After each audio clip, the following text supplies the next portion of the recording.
Hello दोस्तों, आपके अपने चैनल है स्टडी में दोस्तों आपका बहुत बहुत स्वागत है। दोस्तों आज मैं आपके लिए हिंदी की क्लास 43 लेके आया हूं। दोस्तों कौन सी हिंदी की क्लास 43 लेके आया हूं दोस्तों, जिसमें मैं आपके एग्जाम के एक्सपेक्टेड क्वेश्चंस कराऊं जो आपके यूपी पुलिस के री एग्जाम, यूपी टेट, लेखपाल, सी टेट और जितने भी अदर एग्जाम है दोस्तों जिसमें हिंदी के क्वेश्चंस आएंगे उनके लिए क्लास बहुत ही महत्वपूर्ण रहेगी। साथ ही इसकी फ्री पीडीएफ हमारे टेलीग्राम ग्रुप से बिल्कुल फ्री में डाउनलोड करें, क्योंकि दोस्तों हिंदी के जो व्याकरण के जो महत्वपूर्ण क्वेश्चन है दोस्तों एग्जाम में हमेशा आए हैं और पूछे गए हैं। तो आइए वीडियो को शुरू करते हैं। पहला क्वेश्चन हमारा मुहावरे से दोस्तों, कैसे मुहावरे से। तालू में जीभ ना लगने का अर्थ क्या होगा? तालू में जीभ ना लगने का अर्थ क्या होगा? भूख से तड़पना, प्यास से परेशान होना, चुप ना रहना या स्वाद ना मिलना। तो तालू में जीभ ना लगने का मतलब क्या है? चुप ना रहना। क्या रहना? चुप ना रहना। क्योंकि हम जब बोलते हैं तो हमारी जीभ क्या दोस्तों तालू में कहीं ऊपर लगती है, ठीक है। वो कहते हैं ना हिंदी में एक कंठ एक तालू, ठीक है। कंठ, तालू, मुर्दा, दंत और ओष्ठ, इन सभी जगह लग के क्या तभी तो उच्चारण होता है मुंह से। तो इसका अर्थ कहा गया है कि चुप ना रहना। क्या रहना? चुप ना रहना। तो ऑप्शन सी हमारा राइट आंसर हो जाए। ठन ठन गोपाल का अर्थ है। ठन ठन गोपाल का अर्थ क्या है? कंगाल, बेकार या धनवान या समय आने पर मुकर जाना। तो ठन ठन गोपाल का अर्थ है दोस्तों कंगाल। क्या होना? कंगाल होना। Option is the right answer. खून पानी होना का अर्थ क्या है? खून पानी होने का अर्थ क्या है? पानी का खून में प्रवेश करना, कोई असर ना होना, वायु का खून करना या पानी पीते ही खून की उल्टी करना। तो खून पानी होने का अर्थ है दोस्तों कोई असर ना होना। कोई असर ना होना। Option B is the right answer.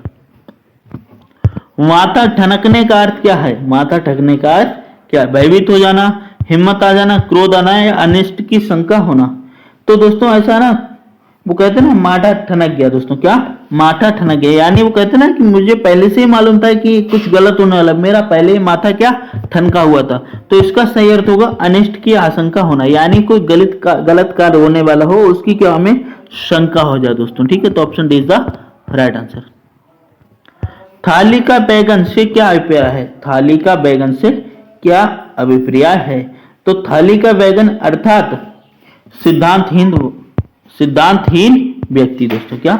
यानी जो सिद्धांत से हटा हुआ हो व्यक्ति, ठीक है, उसे हम क्या है सिद्धांतहीन व्यक्ति बोलेंगे। यानी थाली का बैगन कभी इधर आ जाए, कभी इधर आ जाए, कभी इधर आ जाए, यानी कोई निश्चित स्थान ना होना। उड़ती चिड़िया के पंख गिनने का अर्थ क्या होगा? उड़ती चिड़िया के पंख गिनना अर्थात कैसा होना? होशियार होना, अनुभव होना, मतलबी होना या मूर्ख होना? अनुभव होना दोस्तों। क्या होना? अनुभव। कहते हैं ना कि वह व्यक्ति उड़ती हुई चिड़िया के पंख गिन लेता है, यानी वह क्या है इतना अनुभवी है दोस्तों। क्या है? अनुभवी है। Option B is the right answer. मांगे भीख पूछे गांव की जाम का अर्थ क्या होगा? मांगे भीख पीछे गांव की जमा का अर्थ क्या होगा?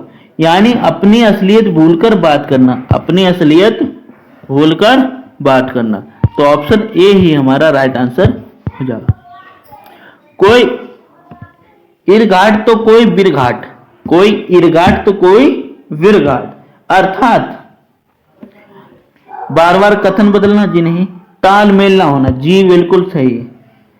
कोई इरघाट है तो कोई विरघाट है, अर्थात तालमेल का ना होना। तो ये हमारा क्या हो जाएगा? यही सही मुहावरे का अर्थ हो जाएगा। Option B is the right answer. जाके पांव ना फटे विवाही सो क्या जाने पीर फराई, अर्थात जिसके पांव ना फटे हो, यानी जिसके पांव ना फटे हो तो वह दूसरे की विवाह का क्या है? जो हमारी एड़ियां फट जाती ना, तो एड़ियां फटने के बाद वो विवाह पीछे बन जाती है, थोड़े से ना गड्ढे से बन जाते हैं, उन्हें विवाह बोलते हैं, ठीक है। सो क्या जाने पीर फराई, तो दूसरे भी अगर किसी के पैर की विवाही फटी है, ठीक है, तो दूसरा तो नहीं जानेगा इसमें क्या दर्द हो रहा है, क्या पीड़ा हो रही है, ठीक है। तो इसी का अर्थ कहा गया है कि जाके पांव ना फटे विवाही सो क्या जाने पीर पराई, यानी दूसरे की पीर वो क्या जाने, अर्थात जिसके ऊपर बीतती है वही जानता है, यानी जिसके ऊपर बीतती है वही जानता है, दूसरा तो नहीं जानेगा कि क्या हुआ। तो इसीलिए कहा कि जाके पांव ना फटे विवाही सो क्या जाने पीर पराई। जस दूल्हा तन बन बराती, जस दूल्हा तन बन बाराती का अर्थ क्या होगा?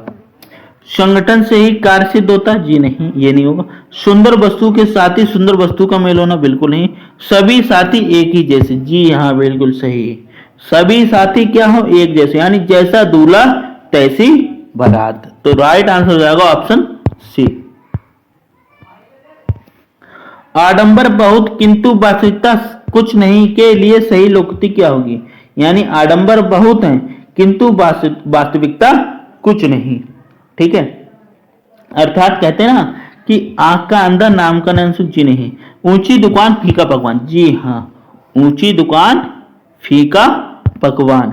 अर्थात आडंबर तो बहुत है किंतु वास्तविकता में वहां कुछ भी नहीं है। तो दुकान तो ऊंची है, ठीक है, यानी बातें तो बहुत ऊंची, लेकिन उनके पास कुछ है नहीं। तो ऊंची दुकान नीचा यानी फीका पकवान। Option B is the right answer.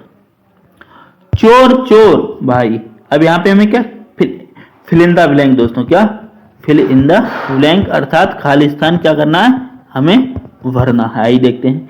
सगे, चचेरे, मौसेरे, ममेरे। तो कहा गया ना चोर चोर मौसेरे भाई, क्या कहा गया? चोर चोर मौसेरे भाई। तो ऑप्शन सी यहाँ पे बिल्कुल सटीक होगा दोस्तों, चोर चोर मौसेरे भाई। Option C is the right answer. पुचकारा कुत्ता सिर चढ़े का अर्थ क्या होगा? यानी पुचकारा कुत्ता सिर चढ़े, इसका सही अर्थ क्या होगा? पुचकारने पर कुत्ता भी प्यार दिखाता है? नहीं। ओछे लोग मुंह लगाने पर अनुचित लाभ उठाते हैं? बिल्कुल सही, बिल्कुल सही दोस्तों। यानी जो ओछे लोग होते हैं, क्या होते हैं? ओछे लोग, उन्हें अगर मुंह लगा लो, ठीक है, तो अनुचित लाभ, अर्थात कोई छोटा या वैसा गंदा, यानी कोई जिसका मन में विचार ठीक नहीं, ठीक है, उससे आप थोड़ा सा लगाव लगा लें तो वह क्या अनुचित लाभ उठाने लगता है। तो ये क्या करता है? ओछे लोग मुंह लगाने, अर्थात पुचकारे कुत्ता सिर पे चढ़े। Option B is the right answer. कुम्हार अपना ही घड़ा सराहता है का अर्थ क्या होगा? कुम्हार अपना ही घड़ा सराहता है, इसका अर्थ क्या होगा? यानी वो कहते ना कि कोई भी अपना कार्य उसे हर कोई सही बताता है। क्या बताता? सही बताता है। यानी अपनी ही प्रशंसा करना या अपनी बनाई हुई वस्तु सबको अच्छी लगती है? बिल्कुल सही।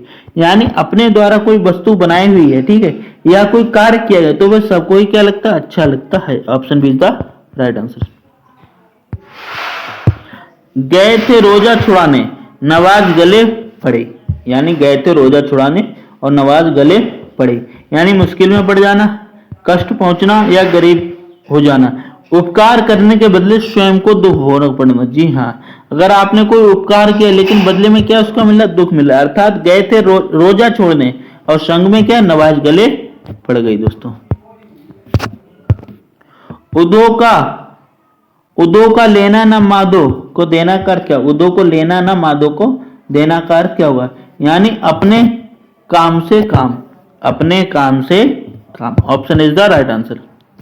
उपाय वही सफल और श्रेष्ठ है जिसका लोहा विरोधी को भी मानना पड़े। क्या दोस्तों?